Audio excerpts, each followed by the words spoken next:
I would like to talk about what we did this week and just kind of explain, both travelogue of what we did and what we noticed in Madison and Milwaukee, and also like kind of think about like where we would host something like this if we were ever to do it.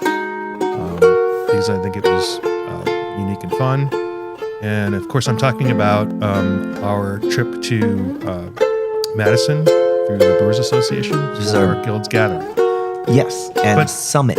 They kept referring it to as a summit. I feel like all the leaders from the foreign countries all got together for a summit.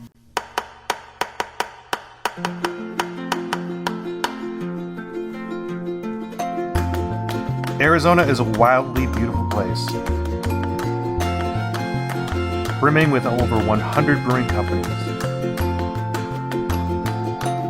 I'm Rob Fulmer, the Executive Director of the Arizona Craft Brewers Guild. I'm joined by Deputy Director Andrew Bauman.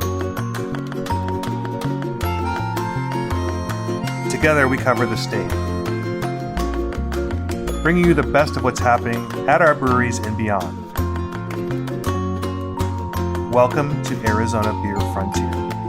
Right, and I'm not forgetting, before we do that, before we talk about that weekend and our experience, we want to just sort of recap. We were along Woody, and I would like to. I tip my hat off to you, but then it's going to ruin my headphones and stuff. But I tip my hat off to you, Andrew, and your lovely wife, Bonnie Bauman, who really run a show was great. I think that everybody who bought a ticket got an incredible array of beers. I think we noticed that it was obviously a crowd from around there. It made financial sense for the scope of what we did. So I'm pretty pleased about that. But your thoughts, of course. Sure. Well, first, starting out, I got to do a bunch of videos with pictures of our member breweries and promoting it because, pictures are dead, so everything has to be video. So anything I posted had to be video. Otherwise, no one's going to see it. It was like 3 times as much. 1,000 people versus like 300. So that's pretty significant. But in doing those, I also had a list of the beers they were bringing, and they were pretty incredible. Yeah. As I was typing out those social media posts, I was like, oh my gosh, how am I going to have all of these? Yes. I had a few, but not as many as I would if I were an actual ticket buyer. Right. I do remember the barrel-aged Lally Malort, which was really herbal and not, if you know anything about Malort, then remove that from your brain because it was actually well-balanced and delicious and highlighted the sort of bubblegummy-ness of that Belgian style and had that herbalness. It kind of reminded me of going to Belgium and having Genevers, which is the precursor to gin. So I was like, this is really cool. It was really. Do you have? Did you remember one that stood out for you? I didn't have that many beers. No, I wouldn't expect. But I waited till 3:30 to have my first beer. Yeah, and because I had to work and make sure everything was flowing perfectly and the door was good and that the staff had the door taken over, and one of our volunteers who knew what they were doing left. Right. I should mention really quickly that was Beer Research Institute's Malort cask. I don't want to forget that. Oh, good. Yeah. And I while you're still kind of chewing on, I really wish I had gotten the. I know this is terrible. The New Belgium's La Folie. They had that, and I didn't get a chance to have that. So that's a big regret. Yeah. Also, Dark Sky's Corrosion of Conformity was this iridescent purple. And it was a sour, of course, fruited sour. And it, sometimes when you get the sours, they're just superficially sour. But like when it gets that sort of like you bit too close to a pitted fruit, and you get that little bit of bitterness, and I had that, and I love that. That is, that's my, that's like sort of the, when you're checking out pizza, how well they char the crust. That to me is like that. And I know that Rent House brought a ton of really super high ABV stouts, and that was fun, and I was kind of concerned about it, but everybody well behaved. Holy cow! Like, one of the best parts of it was the hour before we opened, when all the breweries were set up. Everyone got to hang out, see each other, and really just have that community feeling. Try a couple of beers that they thought were worth going for before the event, and man, it was nice. Everyone just walking around and talking and smiling. Just loved it. If I wasn't so in my head trying to get everything perfect, I could have done a little of that. Right on. Yeah, so it was a good solution for this period that we're in right now, and we thank everybody for supporting it. Is it going to be there? Is it going to be the same? The answer is we don't know. We would like to grow it. We would like to be conscious of all the feedback we had, but if you were following along in any of the programs, we didn't have a lot of options, and this was a great option for us to get it done, continue the brand, bring people together, get new customers in a different area, and so on those fronts, it was great. So again, tipping my hat off to you. Yeah, setup was smooth. Everything was good on that front. So yeah, it was a good time and definitely worth having. We had a lot of really happy people that came through the door. Great. Well, we're going to take a break, and then we're getting on with Madison. Cool.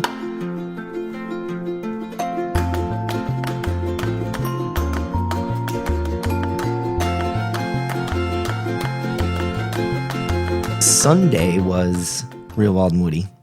We had Sunday? I'm sorry. Saturday was Real Wild and Woody. We had a day off then. Then we had Sunday off. Then we worked Monday and worked Tuesday. And then we got on a plane. We got on a plane to Milwaukee because we wanted to meet up with Justin from well, he said his name and I've been saying it wrong. I always say Heminger, but it's Heminger. Heminger. Yeah. The G is silent. Yeah. Yeah. Soft G. Exactly. So he is the communications operations specialist over at the Ohio Craft Brewers Association. I got one of those words wrong, but man, that dude does a lot. 3 to 4 blog posts a week. Yeah, I mean they spent their second position on communication, and they do it well. And other guilds have spent it on sales, and we're in this sort of deputy director thing where we are. Your position has a lot more autonomy, and technically, I think Justin is a deputy director as well, but he chose to work on those issues, and we learned a lot from him in the coming days. But we went there to meet him so that we could go to a Brewers game. So fun. Yeah. And I got to meet some family, but as well. But when we got in Tuesday night at about 10 o'clock, and I picked a place where it would be there would be some nightlife, and we ended up closing Walski's, which I hadn't done in 30 years. Because for those of you who don't know what that means, it's a bar in Milwaukee, and if you go there and you're there at 2 a.m. when they close, they give you a bumper sticker that says "I closed Walski's."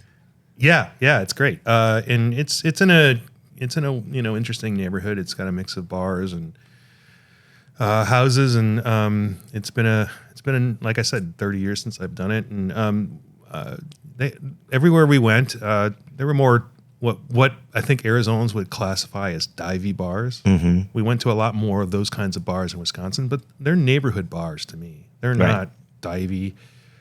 They're clean. They are ubiquitous. Yeah. Every place you go, that's what there is. Yeah, and they had a good mix of, I thought, local beer. Maybe people who are local there would think it was a little wanting, but I thought it was great. I definitely thought it was good. Yeah, and so we went to the baseball game. There was a large, there might have been like 30 or 40 taps of local beer. At their craft beer area? Yeah. Yeah. Mm-hmm. So we forgot lunch. We forgot lunch. With the nephews. Oh, yeah. Well, I wasn't going to talk about my family too much, but we went to Mater's. That was cool. German restaurant. Like super German. Wow.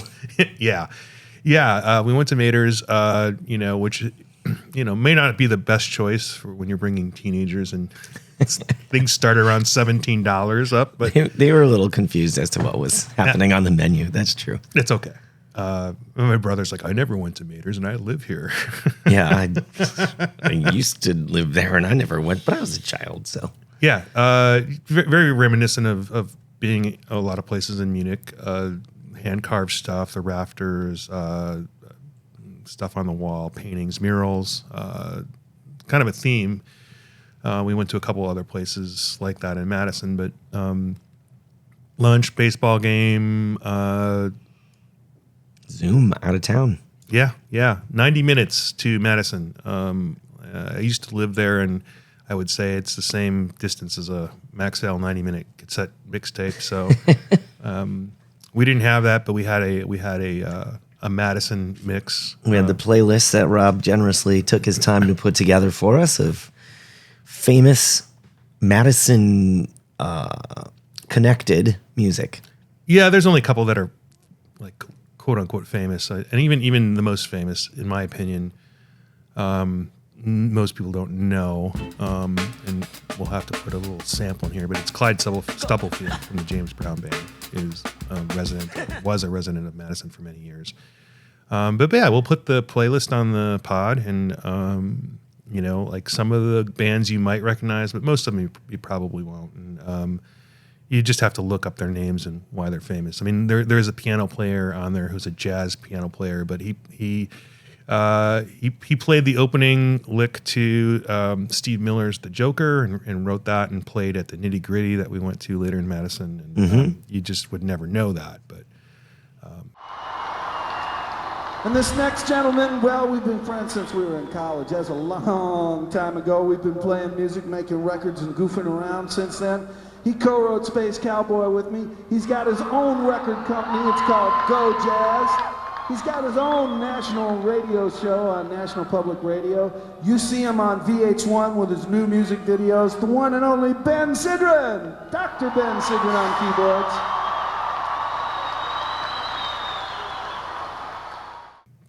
I don't know how much beer value is in this music discussion, but when we do these guild things, and we should probably sort of explain what that means. Lately, I've been trying to put together a map for all the fun historical things, and then a playlist. Last year, Justin, who we talked about, did the playlist for Minneapolis. And so anyway, Andrew, explain this guilds summit thing. Who is participating in this endeavor? Our peers throughout the country. It's when you work as a Brewers Guild leader, you are somewhat isolated. You have lots of very enthusiastic people who you do work with, as far as brewery owners and people involved in the industry. When it comes down to the nitty-gritty of what you do every day, there's not a lot of people that do it, and not a lot of people who even understand what you do. My dad was a tool and die maker, a machinist. I have no idea what he did. I just knew he had a name. And I feel like a lot of times people think that about what we do every day. Like, what do you do every day? Oh, a whole bunch of stuff. They often think it's our business, like we created this business somehow. I've heard this, where it's like, when did you start this business? I'm like, it's right. It's so every state has breweries. Every state's breweries are beholden to a set of laws that were written somewhat haphazardly after Prohibition, and then again a rewrite in the 80s and 90s, and again in the recent past. And they're constantly being rewritten. They are, and they contain many, many holes because anytime you put a restriction on something, it's like squeezing the tube of toothpaste. It's going to squirt out other directions. And sometimes that's good and healthy because you don't want to stifle an industry too much, and sometimes it can go terribly, terribly south.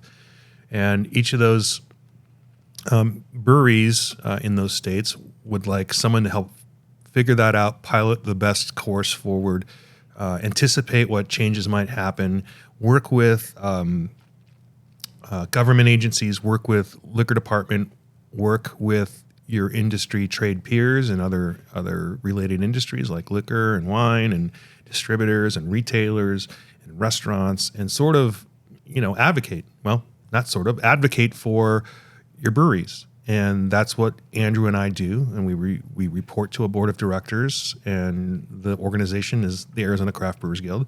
But there is, an Ohio State, Ohio Craft Beer Association. There's a New York State Brewers Association.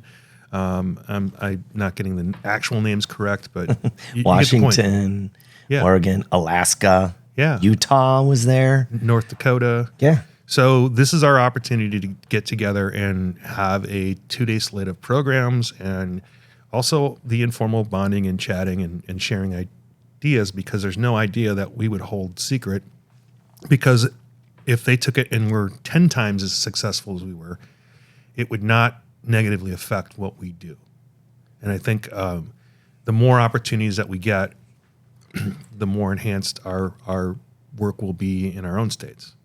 So some of the things that we talked about at these seminars. Yeah. Oh, by the way, it was in a park. Yeah. It was in an outbuilding at a park. Olin Park, where they hold the Great Taste of the Midwest, which we'll get to maybe towards the end here. It was in a pavilion, and lunch was catered and brought to us, and so it was a full day every day. We didn't even put breaks in, which was kind of a problem. You should have put breaks in, honest to God. I mean, because the people who are presenting are our peers oftentimes, and like you just don't want to walk out, but at the same time, man. Yeah, I drank some coffee. So we did some practical items, like how to host festivals and conventions and conferences. And we did some more esoteric things, like how to improve DER within our breweries and our organizations. Yeah. And also mental health and well-being, stress and burnout. Yeah, both for ourselves and our breweries. And, again, we had about 30 different states. We had one regional, so 29 states, I think, and one regional. And I don't know, how many people did we sort of guess that were doing our jobs, roughly? About 80, you thought? I heard that number thrown out. Yeah. So maybe 40 or 45 were there people? Well, there were 29. So a regional is the one indicated this time was the smaller than a state. So it was the New York City. Brewers Guild. One person. North Dakota, one person. Utah, one person.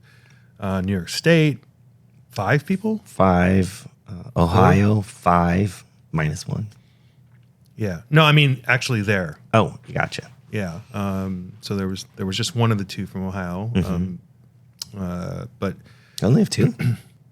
I think so. Yeah. Yeah. Whoa, that's a lot. They have a big state. Yeah, a giant state with a lot of breweries. Yeah, something like 400 or something like that. Yeah. Yeah. So, and then members of the Brewers Association, who, by the way, had put this on, funded it, assisted our every whim to get the right programming in place. There is a subcommittee of our peers that put this together as well. But we had Paul Gatza there. We had the lobbying team, not Mark Serini, but we had Sam and Nancy. Nancy, he used to be the guild director from Georgia, and left, came back. We had Pete Johnson, who is the guild's, coordinator, liaison. Yeah. He does other things, but that is his title. Liaison. As it pertains to us. We had the HR person from the Brewers Association, Holly. who did the wellness thing. Yeah, she is awesome. I'm gonna miss somebody, but they're not. Dr. J. Dr. J. Yeah, the DEI ambassador. I think that sums it up. Yeah. So we did something called Pichakucha too. We had 5 or 6 of those. I did one on mobile officing, but more on like how do you work and what are the things you need to be effective and it basically was an everyday carry layout of what's in my bag. But I tried to get. It's hard because it's if you ever done one, it's 20 by 20 slides, 20 seconds. So it's 6 minutes, 20 seconds. So you either have to know everything, and I picked something I would know everything because I know my bag. But you're trying to make it somewhat entertaining, and it's fast paced. And there were a couple that were related to our job, and then Meg from Texas did one on polka music and accordions, and sort of it was cool. How did polka music become associated with Oktoberfest? That was it. That was the Pichakucha. What is it? Pichakucha. Pichakucha. Yeah, and turns out they didn't start at the same time, and it was kind of a marketing thing that brought them together. She's in a polka band in Austin or Texas. Yeah, we didn't talk about Texas Guild had 5 people there. Oh yeah. But it started there, and she brought it back to Wisconsin and what's going on in Wisconsin in the polka world. So it was entertaining, and that's what it's supposed to be. And I kind of wish that it would be fun to have, and maybe we should look at doing this. Would be an easy thing to do. We got to get brewers over their speaking. Some of them are very knowledgeable, and some are better speakers than knowledgeable. And if you can nail this format down, you can just talk about one thing, like how you fixed a single problem in a brewery, and you can make it entertaining and provide the information, and no one gets, wrapped around the axle. It's usually very laser focused on one thing, and it'd be fun to have that format because you can whip through 10 in an hour. Right? Mm-hmm. So, yeah, I mean, do you think you'd ever do one? Oh, sure, I'll do one anytime. Sure. Great. Absolutely. Sounds awesome. Great. Now we have 2, and now we can, because the thing that when I do one of these, I always think, oh, I should have done this other one. I should have done the one on Madison history. But maybe we'll put somebody in charge of the next summit to do specifically something that tells you about where you are. Mm-hmm. That's not necessarily about beer, but beer adjacent. And it doesn't always have to be in Madison. No. Right. So wherever. So when we do CBC in Nashville, maybe we'll just do one of those. Well, yeah. Anyway, I was on a part of a panel where we talked about what it takes to bring on another second employee. Another one of those parts of our job that is, like the work part of the job. Yeah. Not the esoteric part. But right. The nuts and bolts. The nuts and bolts, and that a lot of guilds struggle with. I think every guild struggles with it almost every day. Do we have the right number of people? Right. We talked about committees. We talked about sponsorships, partnerships. But, obviously every day we did that. We then went to explore the city. We went to a number of places. I think the first evening we did our reception in the Great Dane, which is near the Capitol. And you should know about Madison. It's on an isthmus, which is a piece of land between 2 lakes. And the Capitol is smack dab in the middle of it. And the Capitol is a scaled representation of the U.S. Capitol. It's a little skinnier, and it's a little shorter by 1 foot on purpose. So, and all the streets are diagonal, just like D.C. And so it has a lot of interesting spaces. And it's stuff like that is, part of what the Midwest and East Coast is. They have a lot of interesting spaces, and they're usually filled by retail and bars and restaurants.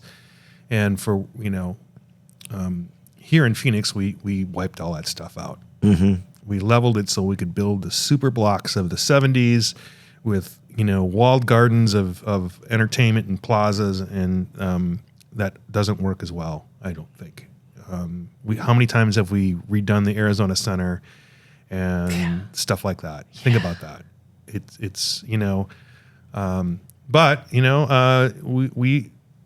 our breweries thrive in whatever environment. So yeah, we had a lot of strip mall breweries for a while, right? Right.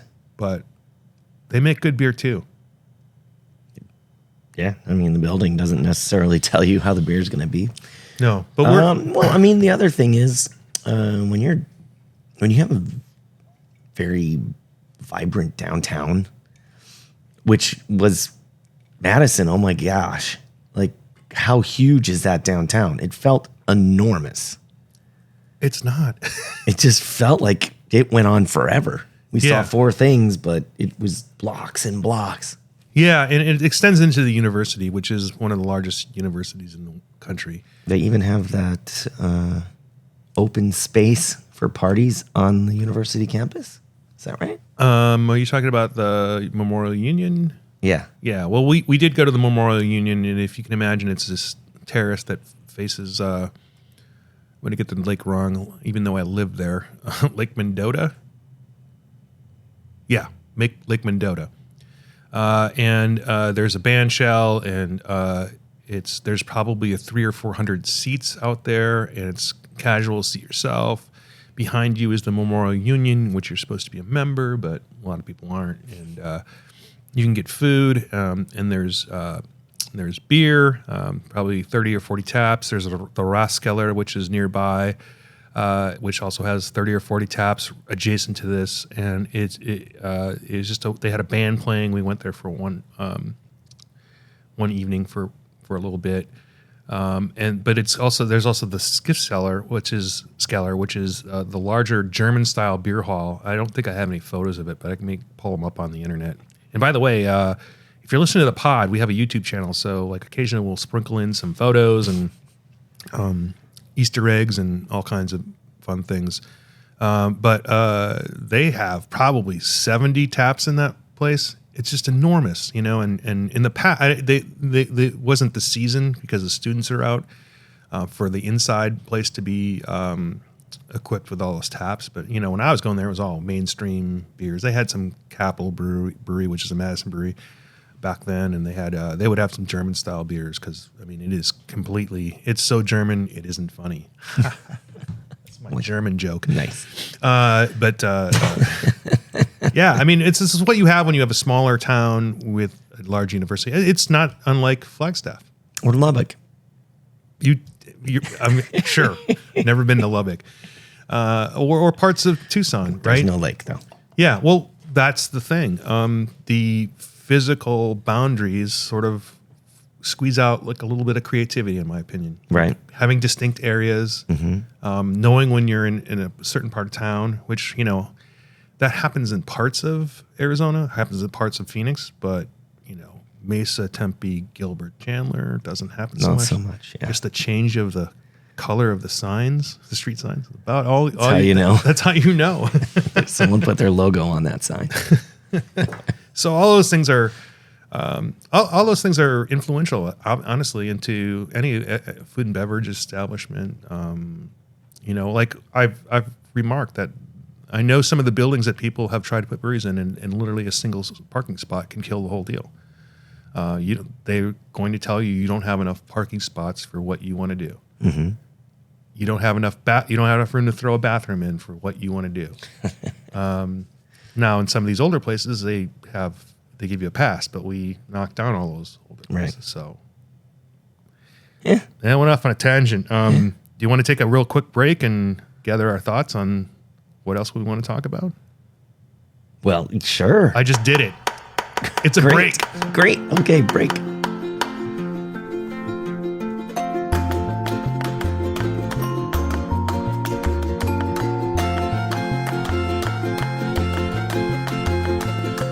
I see you have your water, and we're back. Now I got my water, and we're back. So, some of the best parts, the last thing that we talked about when we were there was the stress and burnout. Now, I never really considered how frequently I experience stress and burnout in my life. Yeah, it was really interesting to hear some of our colleagues speak, and I'm like, well, I've done that. Oh yeah, I that is me. And it wasn't just like, oh yeah, like I shut down and I had these long brooding moments. Like let's dispense the typical stereotypes about this stuff. It's really where it really drove home is like it influences how you work and the things that you do, and the rabbit holes you go down sometimes because you're not functioning in the same way that you were. And so you may seem like you're productive, but you're not.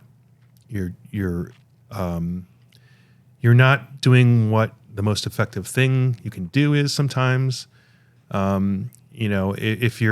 If you're not up to interacting with people and that's the thing you need to do, I mean, it's a problem. So, not only did they, though, like share what the symptoms and results of your overstressness, because every job has stress. I mean, you can't avoid stress completely, but you have to be able to recognize when there is too much stress and it's affecting you negatively and affecting your job and things aren't getting done, and provided some ideas on how to mitigate that.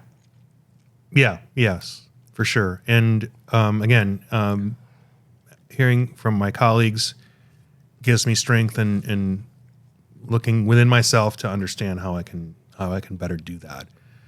And it's not a, oh, I fixed it. We fixed it. We're going to have setbacks, but the obvious thing was to you and I to rely on each other to keep each other on a path that we say we're going to try to take. So that we haven't had that actual discussion yet, but we will. I think we have had seeds of that throughout the last couple of weeks when you've been on, but we should probably nail that before the cops come. I'm pretty sure you can hear the siren in the background. Ooh, fire truck. Yeah, before we burn down. So that was good, and was there to recognize. Not to toot my own horn, but I'm like one of the most tenured executive directors in the country right now. It's Scott from Michigan. I think maybe the guy in Maryland might have about the same amount of years as me. It's Mary from Ohio, and it's Paul from New York State. I'm in there somewhere. So I'm in, I almost it'll be 9 years in November. But there are some states, some larger states, and a lot of small states that cycle through 2 or 3 directors a year. Really? Yeah. I mean, I have seen a lot of turnover, and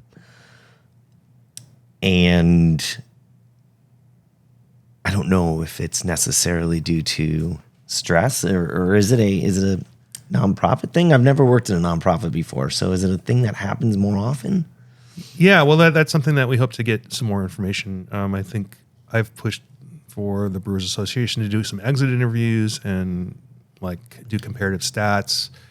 Obviously, they have a lot on their plate too, so I don't expect that to be immediate. But I think it's a lot of these are startups or they're reformations of past organizations, and I think there's a lot of pressure to deliver right away. You don't have this wealth of operating budget, and I know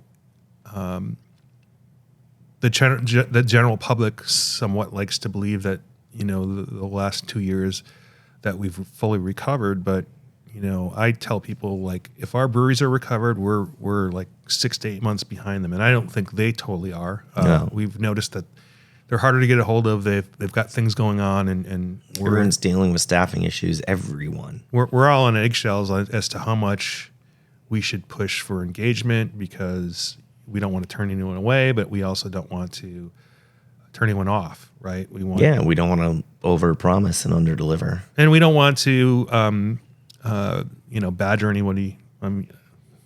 Wisconsin's the badger state. We don't want to badger anyone to the point where they just like, hey, I can't do this, and like we don't want to shut anyone out that way. So it was informative in that respect. My other takeaways are that even though we do have opportunities, we have everybody's number. We don't take advantage of doing some more of that connectivity offline that we could. I formed an organization in conjunction with a couple of folks we mentioned, including Shawnee in Colorado, and I mentioned Ohio and New York and New York City, called the Association of Brewers Guild Professionals, and it was supposed to build some more glue between us as individuals, not necessarily as the job. We would be, more on our development, our ability to fundraise to get people to do more of these kinds of things would be the overall goal. And it took a while to get the C3 going, and by these kind of things, you mean summits? Summits, yeah, where we see each other. Right, right. So Shawnee asked if we could sort of, put that in second gear anyway, because it's been in first. So yeah, we're going to see if we can do that. And the idea is this is an expensive endeavor for the Brewers Association to fund. It's certainly probably beyond the means of a startup guild or a smaller state guild that doesn't have a lot of base of support. It was tough for us. I mean, just because of our what we have going on, work-wise and so on and so forth. And luckily, again, it was subsidized quite a bit so that we could do it. But the goal would be if the reason you're not there is a financial one, then we should have an organization that helps beyond the Brewers Association, because I think they've done exactly what we would expect them to do on this. And we would like it every year. I don't know that that's the BA schedule, but that's the point of that. But the point is that I came away from is I should rely on my colleagues more for help. And I should reach out to more of our members for help too. I think we learned that as well. Yeah, we had our board of directors meeting yesterday and brought up the idea of committees. It took off right away, way faster than I thought it would. Yeah, well, we'll see. They putting the pencil to the paper is a whole different thing, but yeah, everyone was interested. There's an ebb and flow on those kinds of things. Sure. We should probably, every once in a while, more often than we have, take the temperature and find out what people are up for their organization. It's our organization in that you and I believe in the cause, but it's their organization. It's on their behalf. And so I'm talking about the business owners. So that was a takeaway. You have any other takeaways? Sponsor everything. That was amazing. Yeah. Well, the New York State Brewers Guild does a amazing conference with 5 different tracks, 2 days, 700 people. They do a conference beer, and they sponsor everything. It's pretty cool. Yeah. We would like to have that moving forward. We're going to have to take some baby steps looking forward here, but we should sponsor. We should get some more sponsorship. We just have to give a pathway for someone who we're going to approach to have a known amount of things coming up, and we haven't really been able to pull that together because of our situation, but we will. And speaking of also, if anyone would like to sponsor this show, it's been self-funded by me. Yeah, and those microphones are so nice, and our time, of course. And I'm not taking, but I want to make sure everyone understands that this is on our time, this is on our equipment. But we want to enhance what we do. It's like any sponsorship would not go towards me personally. It would go towards keeping this show going, and by extension, having this platform to help our guild and to connect with more people and give people a bigger understanding of what we're doing, and including some of our members. Hopefully they're tuning in. So if anyone would like to sponsor, just get a hold of us in the ways that you would get a hold of us. Arizona Beer Frontier Radio, yeah. How would they get a hold of us? Twitter, something, yeah. Twitter, Instagram. I don't know. I can't admit. I have an assumption if you can figure out how to listen to a podcast that you can find us. Figure out. Okay. I don't want to give my number out right now. No, I'm not saying that. Yeah. So that was a takeaway. We need to broaden our support base. Yeah, like so. So much communication all the time, everywhere. Right. I mean, it's just what it is. That's the job. So I think we decided we want to sort of talk about great taste in another episode, but I'd like us to sort of imagine if this opportunity came to Arizona. Mm-hmm. Where do you think we would host these meetings? What are the types of places that we would recommend to people, or what would we do as that bookend at the end? And Yeah, I thought about, I'm like, the natural thing for me was Flagstaff, only because it's kind of like Madison in being, another city that's not the biggest city. Madison happens to be the capital, Phoenix is capital, but I thought of that because you want it to be big enough that people have things to do, but we're all on foot, right. more or less, or we're taking Ubers, but those are expensive. So We'd have to do a shuttle from Phoenix up to Flag. Well, I mean, it's Madison's just as available as Flagstaff flight was, I would think. You can get there Delta and American, and Really? yeah, you have to fly in somewhere else. But I don't think that a lot of people went directly to Madison. I think they flew out of Milwaukee or Chicago, or yeah, Everyone flew out of Chicago.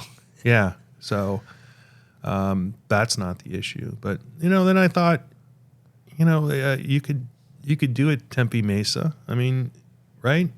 We could do some things at the university, perhaps. The thing about Arizona is how our breweries are so widely dispersed.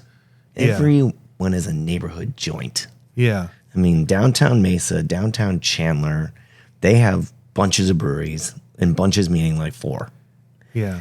In Madison, it's like 12 within walking distance of each other. I don't remember going to a lot of breweries, though. I think we went just a lot of places. We went to a lot of breweries too. Did we? Yes. They were all there. Maybe I don't count them in my head. But yeah, you could do it there, or Tucson. Tucson would be pretty fun, but it depends on what time of year. So if it's this time of year, No, none of that. Flagstaff for sure. Yeah. And considering the need to keep it away from JBF, need to keep it away from CBC, since those are things that usually the guilds are involved in already. Yeah. January? I don't have a read on August in Flagstaff. I mean, it seems like it's been really rainy this year, but it's been really rainy everywhere this year. Mm-hmm. So that's a consideration too. So There is the whole spring training thing. Too close to CBC? probably. But CBC's been moving around quite Oh, it's a bit. March. Yeah, but I mean, we went through 3 CBCs in like a year because of. You're exaggerating just a little bit. but No, yeah. no, we did, because remember they moved it up because they moved it up to GABF time frame because they couldn't. So we did one in September. So We skipped 2, and then we shoved in Denver in September, and then we did another one in May again. Yes. Yeah. So those were 9 months apart, but skipping 2 years before that. but if the next one, I don't know when the next one is, but if it's within a year, it'll be 3 in a year. Like even if it's by a couple days, months, weeks, days, whatever. 3's a lot. Your math's off, but okay. It'll be 3. Time has no meaning. It doesn't. And it's a pointless argument. However, it's usually in the first week of May. Yeah. So if we were to do something in mid-March, and there's always spring training games, I mean, Yeah. that's a nice bookend. If you're looking for a bookend, I'm sure there's festivals in March that we could bring people to as well. Yeah. I'm kind of We could do it in disinclined. April down in Tucson with I'm Baja. kind of disinclined to have a festival be the thing. Yeah, that's think- why I like It's a lot. And baseball games. Yeah, it's a lot.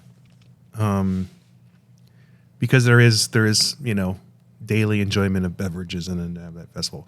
But we will talk about Great Taste of the Midwest next. It is a very unique animal. It should be on your bucket list. It is a sizable event, larger than Strong Beer Festival. There are some elements that it shares in common with OBF and Firestone Walker in some respects. I don't know. What are the other Get festivals that you know of? Fobab. Remember back in Hunapoo days? Those was a thing back then. Yeah. So, we'll talk about that on our next show. And just know that we're still going to bat for all our breweries right now. We've got some things coming up, and we'd love you to keep following along. And hopefully we'll see you at our next thing, which is Wickenburg Oktoberfest, for sure. Yeah. So if you want to step back in time and understand what beer fests were like 10 years ago, where we all hang out at the end, and it's a small town, and it's a completely walkable little... It's a pretty cool little town too. Yeah. It's not really my thing to go to places like that, but when we went there for that meeting, that town was like so cool. Yeah, it's got a mine that's supposed to be haunted. They've got hiking opportunities, all kinds of ATV stuff if you want to make it a full weekend. So. Dude ranches, yeah. So we'll have more on that on our next show. And hey, thanks, guys. We don't have a tagline. I feel like we just talk until music. We're gonna go now. Okay, bye. We're probably faded out because the music's probably playing right now. Good enough.